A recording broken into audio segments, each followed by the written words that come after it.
sa louange sera toujours dans ma bouche. Je bénirai l'Éternel. Pouvons acclamer le Seigneur, bien-aimé. Nous sommes dans sa présence, nous voulons célébrer, louer, adorer le Seigneur. Ce matin, la Bible dit qu'il est bon de louer le matin le nom de l'Éternel et le soir d'annoncer sa fidélité. Il est bon, celui qui nous a gardés, celui qui a renouvelé sa grâce, sa faveur dans nos vies. Nous voulons le célébrer, nous voulons l'adorer, nous voulons le chanter, le dire qu'il est merveilleux. Parce que nous vivions. Vivre, c'est un miracle. Avoir les yeux qui entrent de voir, c'est un miracle. Nous voulons adorer, élever son nom. Alléluia.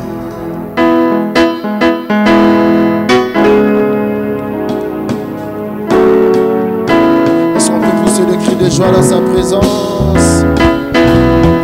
Le Dieu de miracle, il mérite la louange, l'adoration. Le Dieu de miracle, il est le Dieu de miracle. Il mérite les acclamations de cris de joie. Et il est le Dieu de miracle. Oh, il est Dieu de miracle. Jésus, il est le Dieu de miracle. Il est Dieu de miracle. Oh oui, mon sauveur. Il est le Dieu de miracle. Il sauva Daniel de la fosse au lion. Il sauva Jonas du poisson géant. Il ressuscita Lazare de la mort. Il est le Dieu de miracle. Oh oui, il sauva Daniel de la fosse au lion. Il sauva Jonas du poisson géant. Il ressuscita Lazare de la mort. Il est le Dieu des miracles. Moi je chanterai de tout cœur le merveille de mon papa Yahvé. Il m'a ôté les ténèbres, il m'a délivré de tout péché. Mon Père est fidèle, il ne m'abandonnera jamais. Je ne plus rien à craindre, car Yahweh m'a libéré. Je chanterai aïe aïe aïe aïe aïe, mon papa Yahweh. Il m'a ôté les ténèbres, Yahweh, il m'a délivré de tout péché. Papa est fidèle, il ne m'abandonnera jamais. Oui, jamais, jamais, je n'ai plus rien à craindre, car Yahweh. Encore une fois, moi je chanterai de tout cœur, oh, le merveille de mon papa Yahweh. Il m'a ôté les ténèbres, il m'a délivré de tout péché. Mon papa est fidèle, il ne m'abandonnera jamais. Oh oui, jamais, je n'ai plus rien à craindre. Est-ce qu'on peut sauter? Je suis dans la joie, je suis dans la joie, une joie immense. Je suis dans l'allégresse, car Yahweh. Est-ce que tu peux danser? Je suis dans la joie, une joie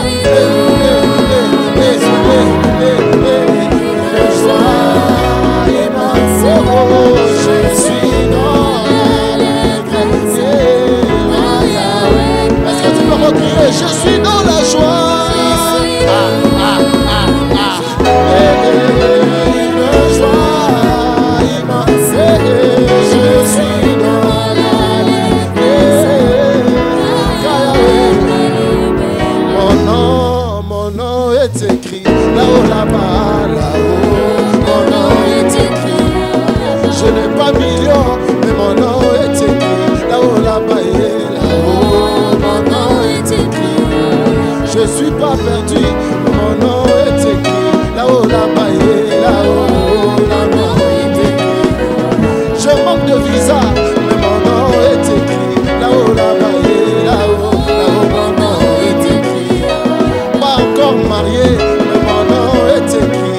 là-bas. Est-ce qu'on peut chanter avec les gens? Oh, mon nom est écrit, mon nom est écrit, mon nom est écrit, mon nom est écrit, maison du Seigneur. Mon nom est écrit, mon nom est écrit, mon nom est écrit, mon nom est écrit. Est-ce qu'on peut danser? Si vous avez un coupé de l'ensemble, milolo, bakelelo.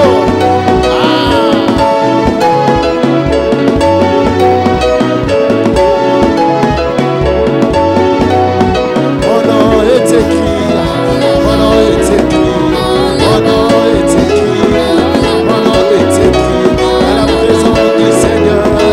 Mon nom est écrit, mon nom est écrit, mon nom est écrit, mon nom est écrit.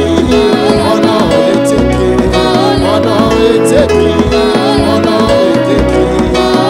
Yema azali mokonze, azali mokonze, azali mokonze, azali mokonze. Yesu azali mokonze, azali mokonze. Yesu azali mokonze, azali mokonze. Oya vani na likolo, azali mokonze. Yesu azali mokonze, abotani wanwa. Abotani mokonzi, asekwi, asekwi mokonzi, amati, amati mokonzi, afani, akotikala, akotikala, azali mokonzi, azali mokonzi. Est-ce qu'on peut pousser le cri de joie? Il mérite la louange. Azali mokonzi, Yesu azali mokonzi.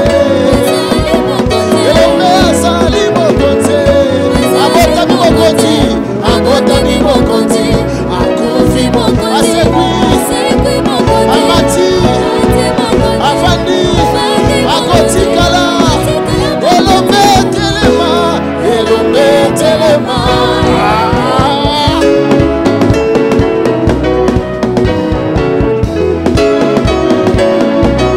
Wapi kelele na yo? Nous célébrons le Seigneur ce matin. Il est dit de louange, d'adoration.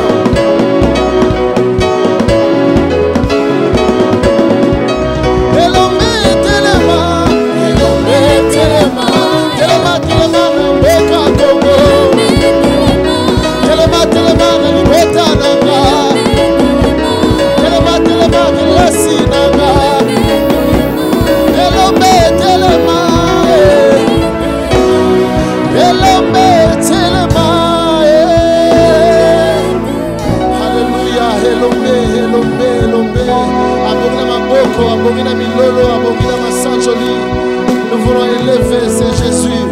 Merci. Elomene mutazo batela. Elomene mutazo salisa. Elomene nazo pesa biso pema. Wana tola lokola bakufi. Elombe alala kate. Azo batela biso. Aboma biso na musikira na bonzambe. Bandoki nyonso bazo kokota kat kosimba biso te po acha musikira na bonzambe. C'est Elombe là nous voulons élever, célébrer, adorer ce matin. Alléluia. Merci pour la vie. Tu mérites d'être loué, d'être adoré. Merci pour le mouvement et l'être. Tu es notre joie, notre cœur. Notre bonheur se trouve en toi. Elombe makasinanga. Elombe azwa esika nanga nekulusu. Elombe le seul qui pardonne, qui ébloue nos iniquités. C'est Jésus. Alléluia. Reçois l'adoration. Reçois la louange. Alléluia.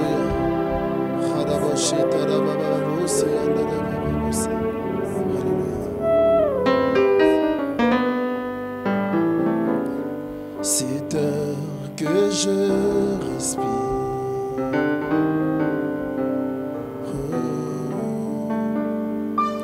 C'est heure que je respire. C'est ta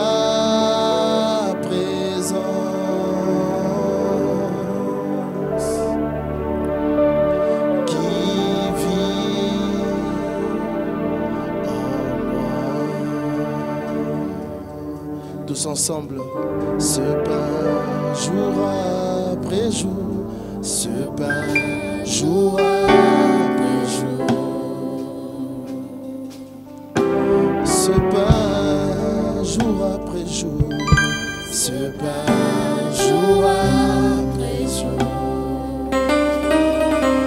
C'est ta parole. C'est ta parole.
Notre Seigneur et notre Roi.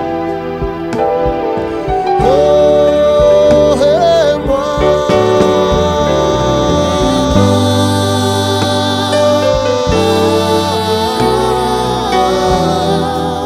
je t'en besoin, je t'en besoin de toi. Oh,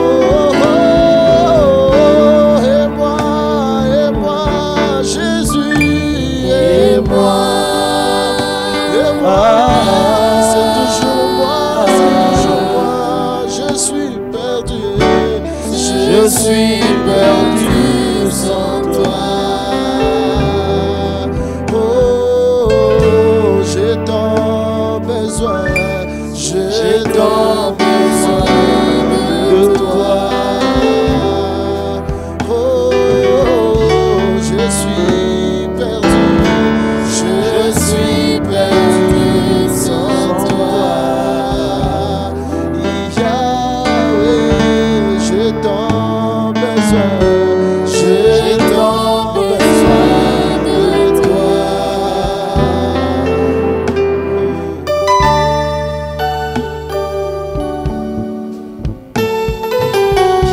Alléluia, j'ai tant besoin de toi, Seigneur. Bien-aimé, est-ce que tu peux faire cette prière à l'Éternel? Là où tu nous suis maintenant, est-ce que tu peux lui dire: j'ai tant besoin de toi, je suis perdu sans toi. Sans toi, ma vie n'a pas de raison d'être. Sans toi, je suis limité. Sans toi, je suis perdu. Crions vers lui. La Bible dit: lorsque le malheureux crie, l'Éternel l'entend. Est-ce que tu peux lui dire combien tu as besoin de lui? Combien ta vie, ta santé, ta famille ont besoin de Jésus? J'ai tant besoin de toi, Seigneur. Viens et soutiens ma foi. Viens et soutiens ma vie. Je suis perdu sans toi. Je ne peux rien sans toi, Seigneur. Alléluia.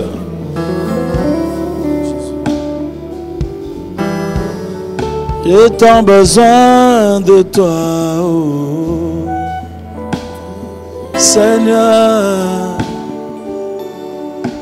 Je suis perdu sans toi. Est-ce que quelqu'un peut le dire? J'ai tant besoin de toi. J'ai tant besoin de toi. Tu le sais, Seigneur. Je suis perdu sans toi. Oh. Je suis perdu sans toi. Sur cette terre, dans ma marche de tous les jours, Seigneur, j'ai tant besoin de toi. Jésus, ne me laisse pas, ne m'abandonne pas, Seigneur, je suis perdu sans toi. Oh. Natela yo motema, natela yo motema, natela yo motema nanga, natela yo Natela yo motema Yaya nanga dans ma vie de tous les jours Natela yo motema nanga Soki ete na kokoma te Soki ete kosimba te Natela yo motema Je me confie en toi dans ma vie de tous les jours Natela yo motema nanga Natela yo motema papa Natela yo motema Il est écrit ceux qui se confient en l'Éternel ils renouvellent leur force ils prennent de l'envol comme de l'aigle ils volent et ne se fatiguent point nous te faisons confiance Seigneur je te fais confiance dans ma vie de tous les jours je te fais confiance pour mes lendemains je te fais confiance quand mon avenir devient sombre je te fais confiance là où les hommes se lient contre moi je te fais confiance devant cette maladie cette pandémie je te fais confiance Seigneur je te fais confiance pour mon avenir je te fais confiance pour ma santé je te fais confiance pour ma famille je te fais confiance pour ma vie spirituelle je te fais confiance pour mon ministère je te fais confiance Seigneur je te fais confiance Shandarabo Sete Randarabo Seka Yekanarama Shibrabo Sete Shetela yo motema Alléluia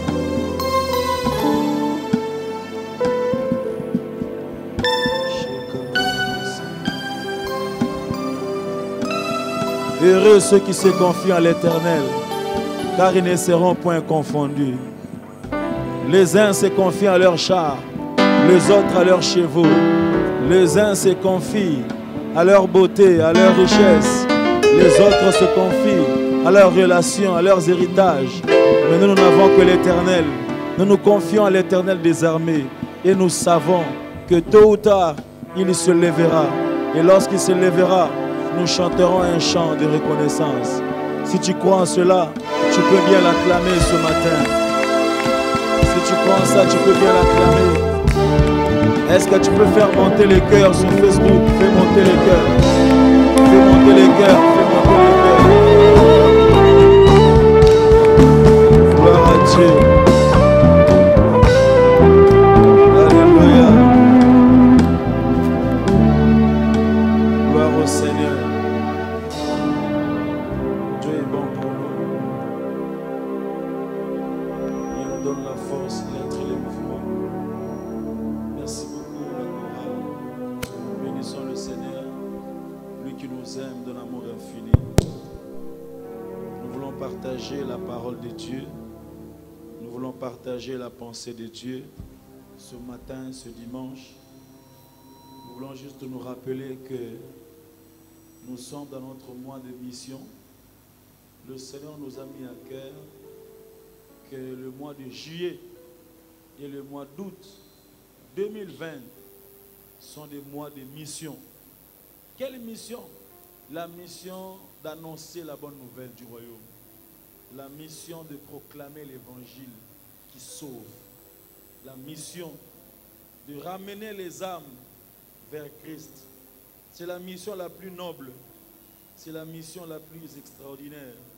C'est la mission que le Seigneur nous a confiée dans le livre de Matthieu, chapitre 28. C'est ça notre texte de base. Matthieu 28, verset 18. C'est là que nous avons ce que nous appelons le mandat suprême. Parce que le sous-thème de ce mois de la mission, c'est répondre au mandat suprême malgré la crise.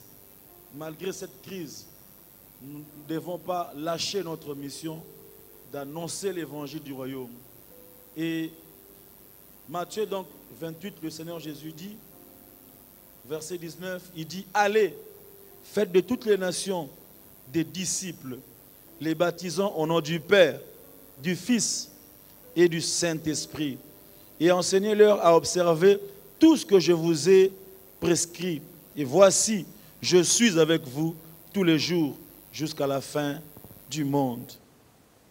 Et donc, frères et sœurs, dans le Seigneur, le dimanche passé, le premier dimanche du mois de juillet, nous avions introduit ce grand thème de la mission en soulignant quelques vérités importantes par rapport à l'évangélisation. Nous avons souligné 12 vérités le dimanche passé. Premièrement, nous avons dit que l'évangélisation n'est pas une notion dépassée. L'évangile, ce n'est pas une notion dépassée. Parce qu'il y a des gens qui pensent que parler de l'évangélisation, de la repentance, de gagner les âmes, les âmes maté à Mogo ya Kala, maté à Mikolo, les âmes révélation, profondeur, prophétie, miracle, délivrance.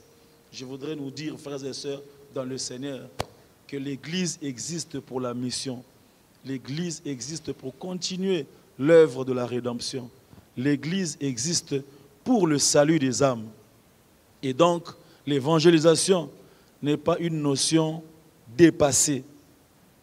Et j'avais aussi dit que annoncer l'évangile, c'est la raison principale pour laquelle Dieu nous laisse sur la terre des hommes.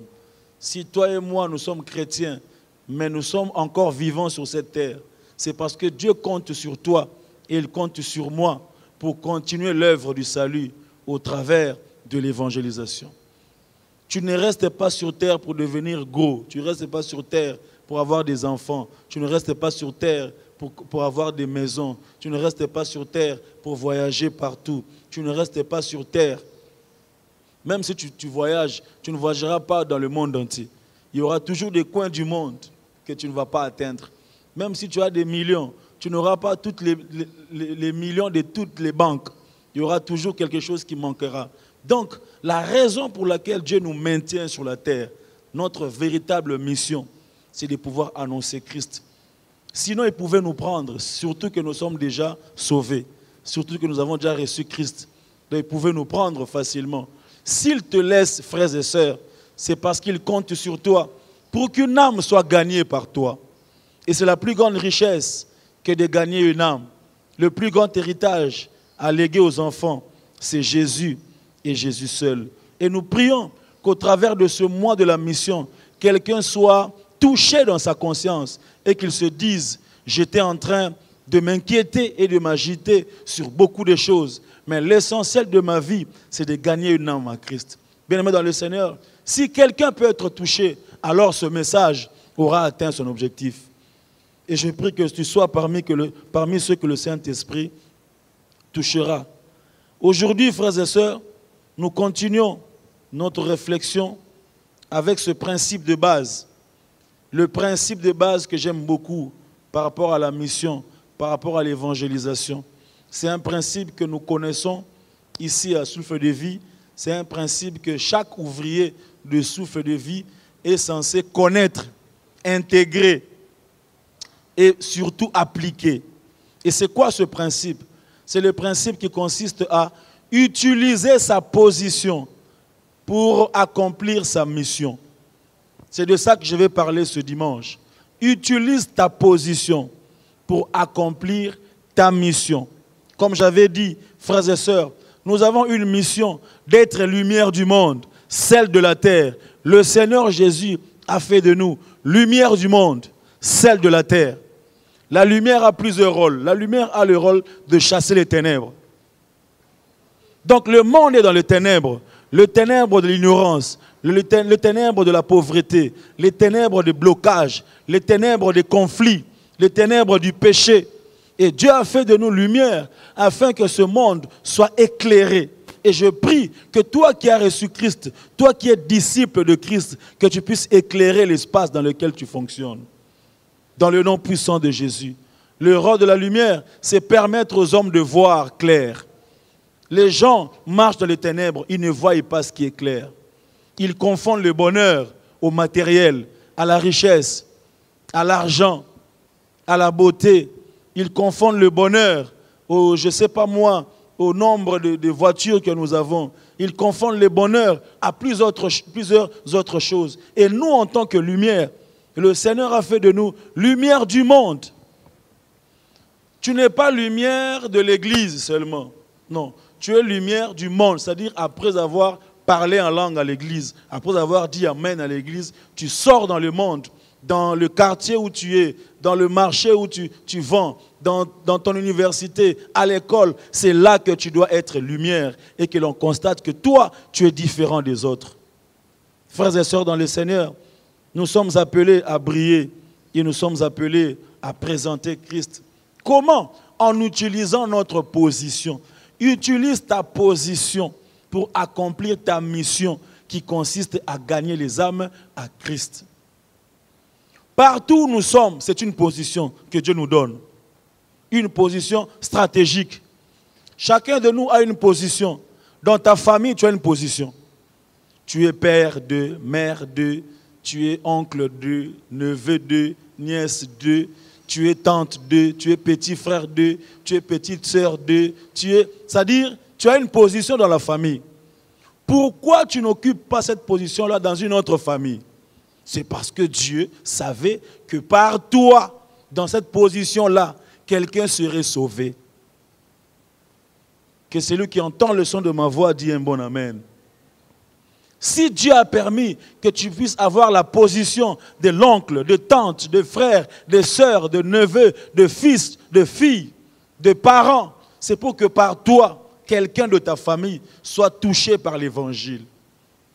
De cette même façon qu'il y a des gens qui ont utilisé leur position pour introduire les fétiches, la sorcellerie, l'envoûtement, les blocages, les maladies dans des familles. De cette même manière que Dieu t'a suscité pour que par toi, la lumière, la joie, la paix, l'abondance, Christ lui-même vienne régner dans ta famille. Nous avons la position non seulement dans la famille, mais en société. Au milieu du quartier, dans l'environnement où tu vis, tu as une position de grand frère, de petite sœur, de petit frère, de vieux, etc. Tu as une position à l'école où tu étudies, à l'université, tu es collègue d'eux. Est-ce que tu t'es déjà posé la question de savoir pourquoi tu es seulement voisin de cette personne-là? Il y a des gens, il est voisin de quelqu'un depuis G1 jusqu'à L2, ils sont toujours voisins. Ils travaillent toujours ensemble. Ils sont dans un même groupe d'études. Mais tu ne lui as jamais parlé de Christ. Pendant ce temps, il y a des voisins qui sont en train de je voulais dire, évangéliser dans le mal leurs voisins. Ils amènent leurs voisins dans les fétiches, les autres les amènent dans l'occultisme, les autres utilisent leur position de professeur pour amener les étudiants dans l'occultisme, d'autres ils utilisent leur position de PDG pour amener leurs agents dans l'homosexualité. Frères et sœurs dans le Seigneur, alors que nous les chrétiens, nous sommes aveuglés, le monde des ténèbres est en train de travailler, chacun utilise sa position pour accomplir sa mission. J'aimerais te réveiller pour te dire, ce n'est pas pour rien que tu travailles dans cette entreprise-là. Le temps est venu pour que tu puisses utiliser ta position d'employé, de travailleur, de réceptionniste, de cadre, pour que quelqu'un soit sauvé. Pour que quelqu'un soit sauvé. Ta mission principale, ce n'est pas seulement d'être comptable, non. Ta mission principale, c'est d'utiliser cette position-là de comptable pour annoncer Christ. Bien-aimés dans le Seigneur, les païens comprennent cette vérité. C'est pourquoi quelqu'un, il est professeur. Mais il sait qu'il n'est pas seulement professeur, mais il est aussi occultiste. Et puis il sait que ma position ici de professeur, c'est une bonne position. Il est en train de recruter, de recruter, de recruter. Pendant ce temps, nous les chrétiens, on hésite. Et l'évangile est en train de perdre du terrain.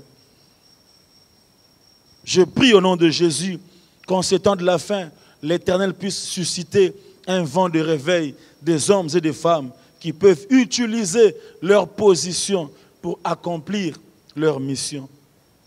Il y a des gens qui ont été sauvés dans des bus par leurs voisins de bus. De Kingasani jusqu'à Zandu, et parle de Jésus, parle de Jésus, parle de Jésus.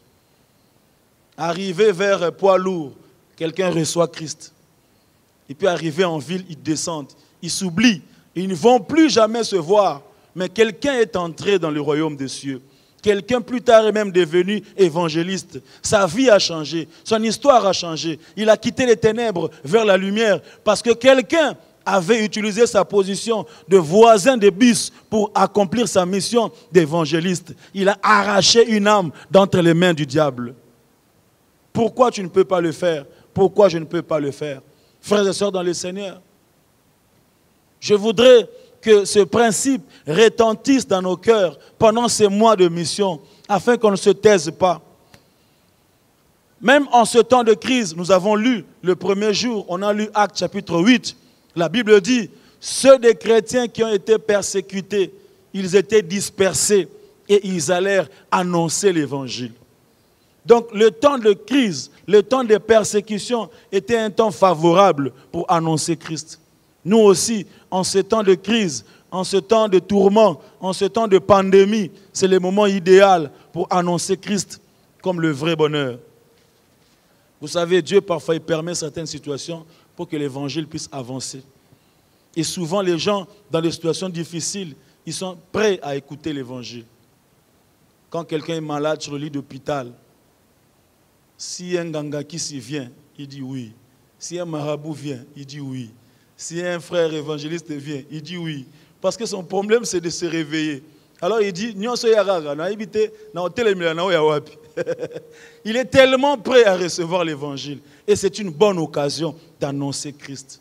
Je prie que toi qui entends le son de ma voix, que tu ne te termines pas seulement à écouter, mais aussi à mettre cela en pratique. 2 Timothée, chapitre 4. Paul est en train de conseiller Timothée. 2 Timothée, chapitre 4.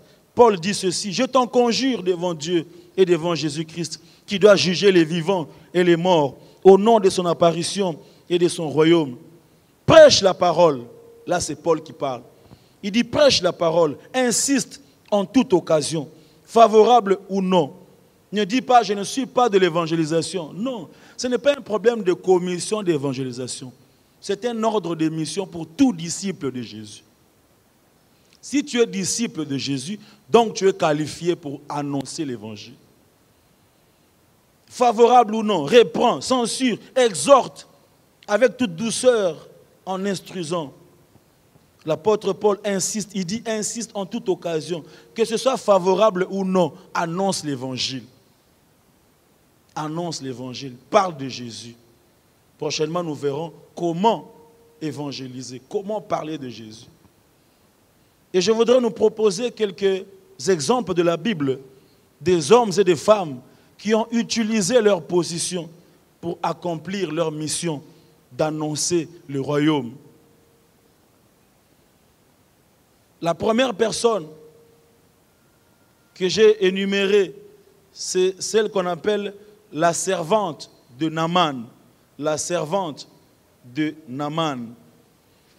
Aujourd'hui, on va l'appeler la bonne de Naaman. Elle travaillait chez Naaman. 2 Rois, chapitre 5. 2 Rois, chapitre 5. La Bible dit, Naaman, chef de l'armée du roi de Syrie, jouissait de la faveur de son maître et d'une grande considération, car c'était par lui que l'Éternel avait délivré les Syriens. Mais cet homme fort et vaillant était lépreux.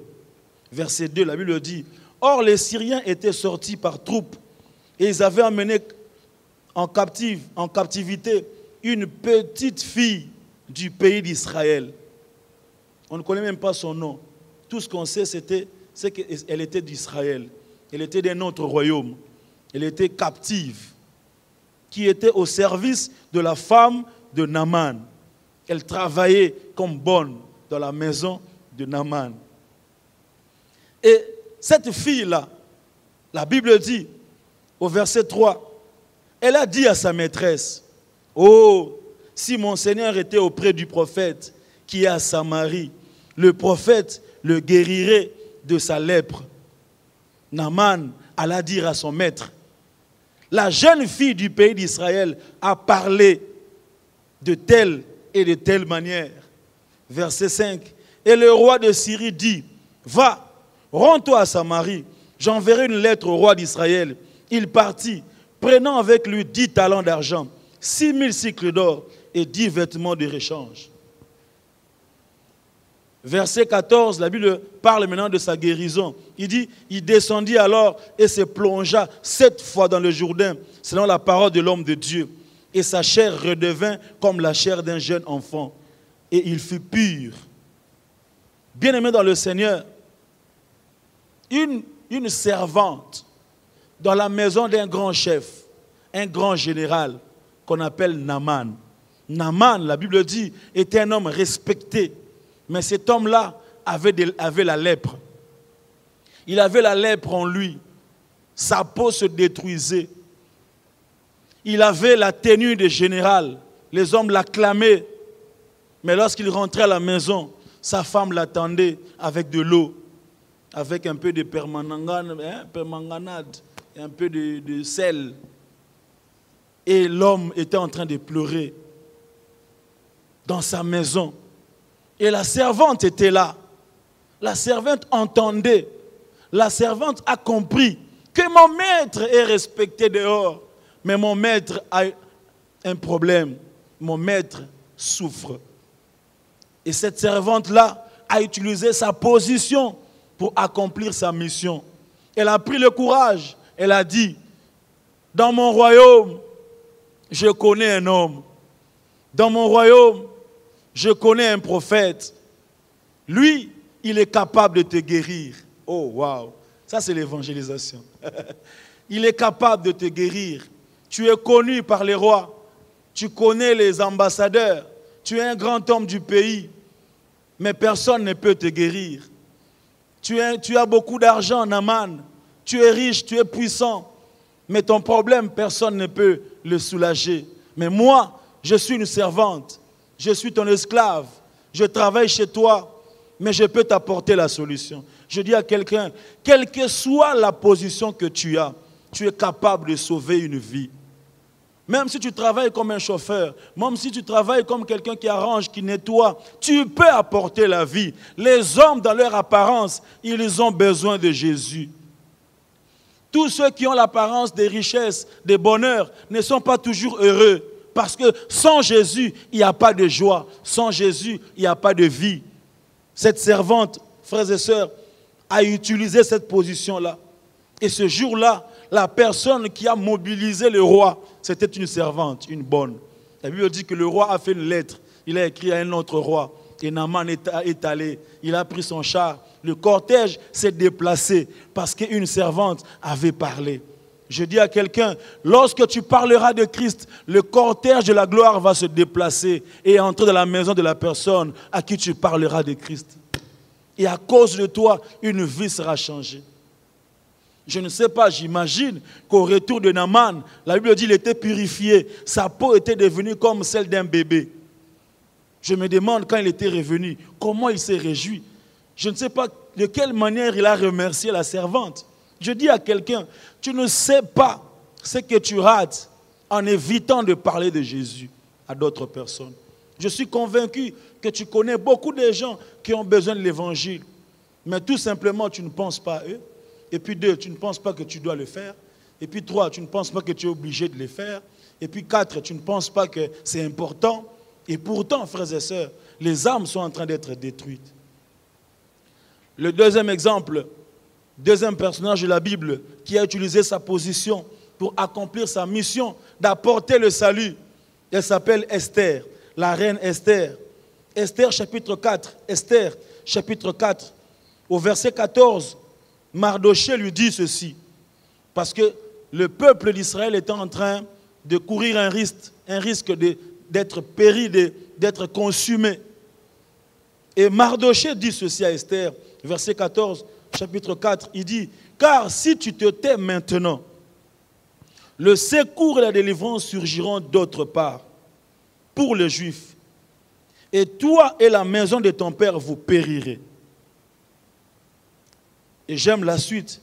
Il dit, « Qui sait si ce n'est pas pour un temps comme celui-ci que tu es parvenu à la royauté? » J'aimerais dire à un chrétien, qui sait si c'est pour sauver ton quartier que tu as cet âge-là aujourd'hui et que tu as cette responsabilité-là aujourd'hui? Qui sait si c'est pour introduire Christ au palais du peuple que tu es élu député aujourd'hui? Qui sait si c'est pour introduire Christ dans ton travail ou de changer le cœur de ton boss que tu as atteint ce poste-là aujourd'hui? Parce que la position que tu as aujourd'hui, tu peux ne pas l'occuper demain. Il y a des positions qui ne changent pas comme celles des membres de famille, mais il y a des positions qui peuvent changer. Lorsque tu quitteras ce travail-là pour aller dans un autre travail, est-ce que tu auras la fierté d'avoir sauvé une âme là-bas? Lorsque tu quitteras Onatra pour aller à la DGI, est-ce qu'il y a une personne, deux personnes de l'Onatra qui diront « Si je suis chrétien, c'est parce que tel était passé par ici ». Mardoché dit à Esther, qui sait si c'est pour des moments comme celui-ci que tu es parvenu à la royauté. Alors verset 15, Esther a pris conscience. Elle a envoyé Mardoché pour dire, va, rassemble tous les Juifs qui se trouvent à Suse, jeûnez pour moi, sans manger ni boire, pendant 3 jours, ni la nuit ni le jour. Moi aussi je jeûnerai, de même avec mes servantes, puis j'entrerai chez les rois, malgré la loi. Si je dois périr, je périrai. Esther est déjà reine. Esther a tout ce qu'il faut. Esther est aimée par le roi. Si Esther jeûne, ce n'est pas pour elle-même.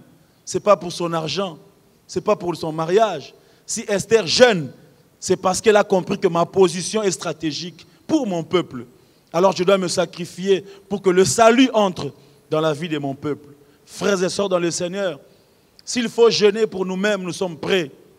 S'il faut prier pour toi-même, tu es prêt. Si j'organise un programme de prière en ligne ici, pour des blocages, des freinages, des pauvretés, des limitations, nous aurons beaucoup de vues, nous aurons des appels. Mais si nous voulons jeûner pour les âmes qui sont perdues, les incrédules qui ne connaissent pas Jésus, est-ce que quelqu'un est prêt à faire ça? Je voudrais te dire, mon frère, ma soeur, lorsque tu montes dans la maturité de ta relation avec Jésus, à un certain moment, tu ne viens plus dans sa présence pour toi-même, mais tu viens dans sa présence pour les autres. Alors Esther, ce jour-là, elle a dit, j'entrerai chez les rois, mais je n'entrerai pas pour moi-même, parce que je suis déjà reine. J'entrerai pour que par moi, le salut puisse entrer dans ma famille. Mon frère, ma soeur, j'insiste pour dire, utilise ta position pour accomplir ta mission. Sinon, la raison de cette position-là, tu ne l'auras pas. Tu ne l'auras pas. Troisième personnage, j'en ai 5 aujourd'hui. Troisième personnage de la Bible qui a utilisé sa position pour accomplir sa mission, c'est Joseph. Joseph. Genèse chapitre 45. Joseph est entré en Égypte. Joseph a souffert. Joseph, ses frères lui ont fait du mal. Joseph a été trahi. Mais lorsqu'il est arrivé au sommet, il a compris qu'il n'était pas là pour lui-même. Bien-aimé dans le Seigneur, si c'était moi, c'était toi et moi, on allait se réjouir. Oublier la famille.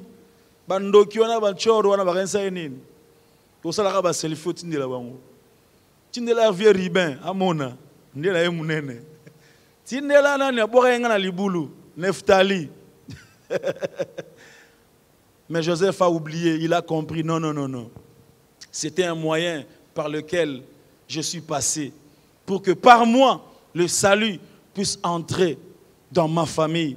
La Bible dit dans Genèse donc chapitre 45 verset 9, Joseph parle à ses frères, il dit, hâtez-vous de remonter auprès de mon père, et vous lui direz ainsi, a parlé ton fils Joseph, Dieu m'a établi Seigneur de toute l'Égypte, descends vers moi, ne tarde pas, tu habiteras dans le pays de Gozen, et tu seras près de moi, toi, tes fils et tes filles, et les fils de tes filles, tes brebis, tes bœufs, et tout ce qui est à toi. Là, je te nourrirai, car il y aura encore 5 années de famine. Et ainsi, tu ne périras point, toi, ta maison et tout ce qui est à toi. Joseph a compris que je suis ici pour que ma famille ne périsse point. Pendant les moments de crise, bien-aimé dans le Seigneur, si tu es enfant de Dieu, tu es comme le Joseph de ta famille. Si tu as reçu Christ, tu es comme le Joseph de ta famille. Vous savez, nous prenons seulement le Joseph des familles comme des gens qui ont réussi financièrement. Ou comme Joseph Alibo Tanayo, ou comme Nabamito Kebele, Joseph a famille Nabino, Rotina Bandegono na poto, ou comme Joseph a famille. Non. Ce qui peut y amener sous Massia, comme Seigneur et Sauveur, ou comme Joseph a famille Nayo. Et Dieu est un Dieu extraordinaire. Dieu a des calculs. Dieu peut faire en sorte que les parents sont là, les enfants sont là. Personne ne connaît Christ. C'est seulement le dernier fils qui grandit et puis qui rencontre Christ et puis qui gagne tous les restes. Il devient le père spirituel de son père biologique. Non, Dieu est extraordinaire. Tu peux devenir père spirituel de ton père biologique. Lui t'appelle papa, toi aussi tu l'appelles papa. Vous vous papanez entre vous, mais chacun dans son domaine. L'autre spirituellement, l'autre physiquement. Reçois cela au nom de Jésus. Je dis reçois cela au nom de Jésus. Bien-aimé dans le Seigneur, si Joseph ne sauve pas sa famille, la raison principale de sa position est annulée. Parce que dans la promesse faite à Abraham, il avait inscrit cette dimension-là du déplacement du peuple vers l'Égypte pour constituer une nouvelle histoire qui va aboutir au salut avec Moïse. Et donc, Joseph est dans un processus qui remonte de la promesse d'Abraham. Donc, s'il ne sauve pas sa famille, sa position ne sert à rien. Je dis à quelqu'un, attention, si tu ne sauves pas les autres, tu risques de passer à côté de ta mission en tant que chrétien et enfant de Dieu. Le cœur du Père bat pour le salut des âmes. Le cœur de Dieu bat pour le salut des âmes. Nous sommes une génération où nous parlons du miracle, des prophéties, des révélations, des choses extraordinaires, des soirées miraculeuses, de parler en langue, 48 heures de parler en langue. Nous roulons par terre, nous faisons des délivrances extraordinaires, nous montons dans les dimensions élevées, tout ça est bien. Mais on risque d'être la génération qui aura moins gagné des âmes si on n'insiste pas sur la mission. Aussi simplement que cela peut être fait. Bien-aimé dans le Seigneur, Joseph a donné à sa famille un abri, un lieu sûr. Genèse chapitre 47, Genèse 47, verset 6. La Bible dit, le pays d'Égypte est devant toi. Établis ton père et tes frères dans la meilleure partie du pays. Qu'ils habitent dans le pays de Gozen. Et si tu trouves parmi eux des hommes capables, mets-les à la tête de mes troupeaux. Exode chapitre 9, verset 25. Exode 9, 25. La Bible dit, la grêle frappa dans tout le pays d'Égypte. Tout ce qui était dans les champs, depuis les hommes jusqu'aux animaux, la grêle frappa aussi toutes les herbes des champs et brisa toutes les herbes des champs. Verset 26. Ce fut seulement dans le pays de Gozen, où étaient les enfants d'Israël, les frères de Joseph, qui n'y eut point de grêle. Bien-aimé, lorsque tu parles de Jésus aux autres, tu les places dans un milieu qu'on appelle Gozen. Tu les sécurises spirituellement. Tu leur parles des entrailles de Christ. Et tu sécurises les tiens et tous ceux qui entendront le son de ta voix. Bien-aimé dans le Seigneur, n'ayez pas peur, annonce l'évangile, parle de Jésus. Et tu verras que ta vie trouvera un sens. Ta vie trouvera un sens. Quatrième et avant-dernier personnage de la Bible. Vous pouvez continuer cette étude.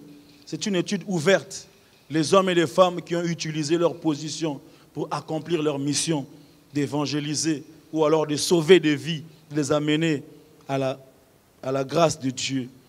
Paul et Silas, Genèse chapitre 16, verset 29. La Bible dit, lorsque Paul et Silas se sont retrouvés en prison, et qu'ils ont chanté et prié Dieu, le tremblement de terre s'est effectué. Les portes se sont ouvertes. Les fondements de la prison se sont ébranlés. Et au verset 29, alors le gardien, ayant demandé de la lumière, entra précipitamment. La Bible dit, il se jeta, tout tremblant aux pieds de Paul et de Silas. Il les fit sortir et dit, Seigneur, que faut-il que je fasse pour être sauvé? Paul et Silas répondirent, crois au Seigneur Jésus et tu seras sauvé, toi et ta famille.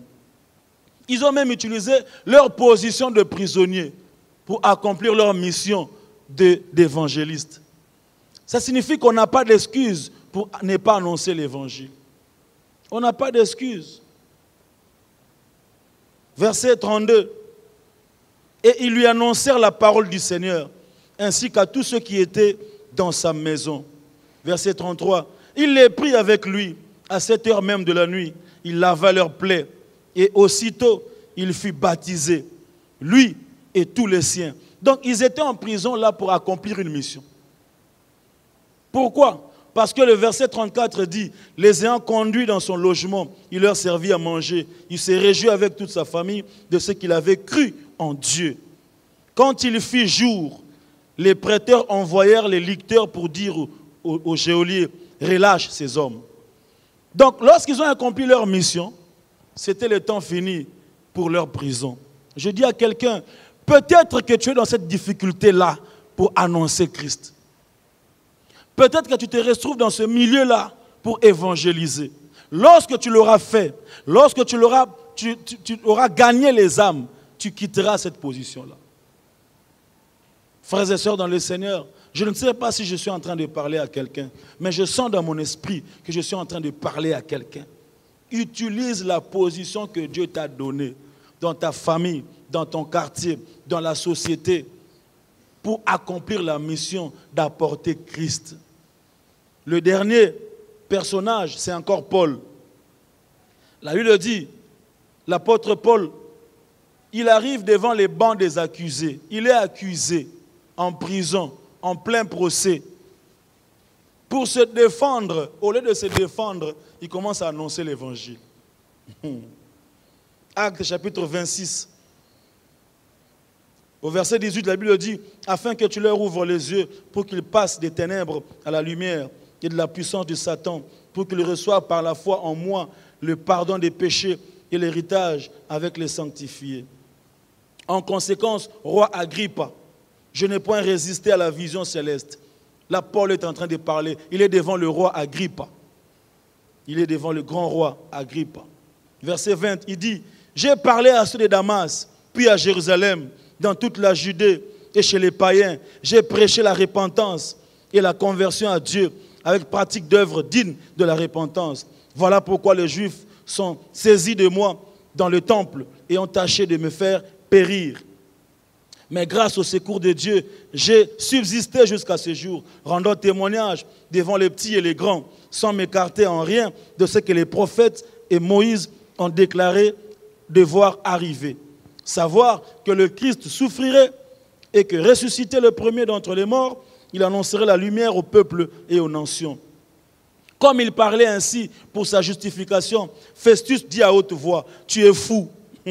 Paul, ton grand savoir te fait déraisonner. » Verset 25, Paul devant le procès, il dit, « Je ne suis pas un fou. » Très excellent, Festus, répliqua Paul. Ce sont au contraire des paroles de vérité et de bon sens que je prononce. Le roi est instruit de ces choses. Je lui en parle librement, car je suis persuadé qu'il n'en ignore aucune, puisque ce n'est pas en cachette qu'elles se sont passées. Verset 27, l'apôtre Paul devant le roi, il pose une question. Il dit, « Crois-tu au prophète, roi Agrippa?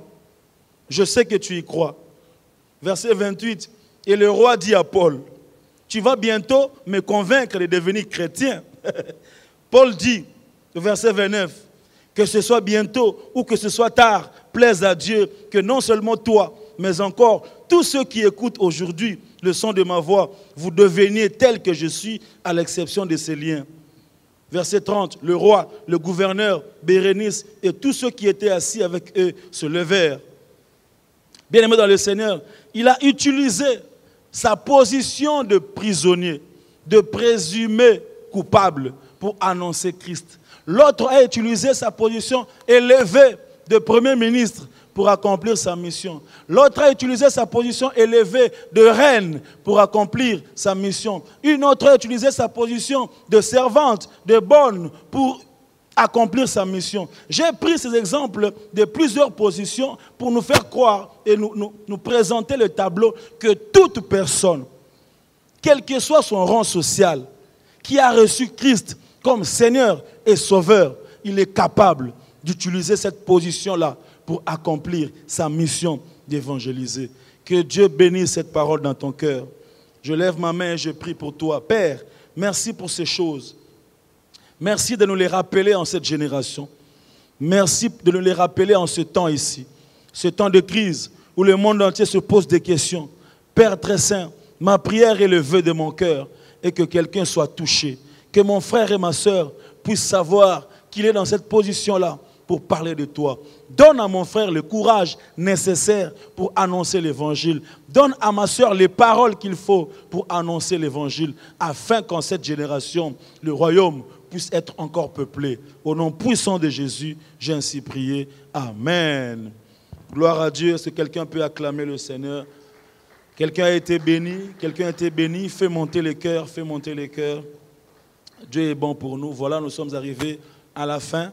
Dieu vous bénisse abondamment.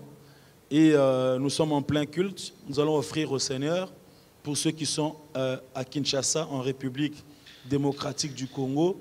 Nous avons M-Pesa, Orange Money, nous avons Airtel Money. Les numéros sont en train de s'afficher. Vous pouvez envoyer vos offrandes, vos dons, vos libéralités, vos dîmes et tout ce que vous voulez. Vous pouvez les envoyer. Le Seigneur ne manquera pas de vous bénir. Si vous êtes loin et que vous voulez soutenir l'œuvre de Dieu par le transfert, nous avons un nom. C'est le nom de notre sœur Yudi Yoka Dipangu. Donc vous pouvez également envoyer vos dons au travers de ce nom-là. Voilà, nous sommes arrivés à la fin. Nous continuons cette grande étude sur l'évangélisation et nous voulons vraiment, notre désir et qu'au travers de ces messages et au travers de cette série de messages, qu'un cœur soit touché et qu'une armée se lève en ce temps ici pour annoncer l'évangile du royaume.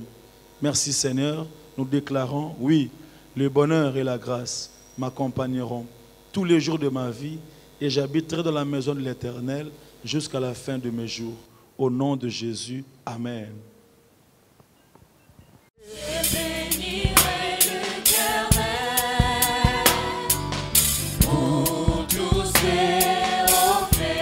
Sa louange sera toujours dans ma bouche. Je bénis.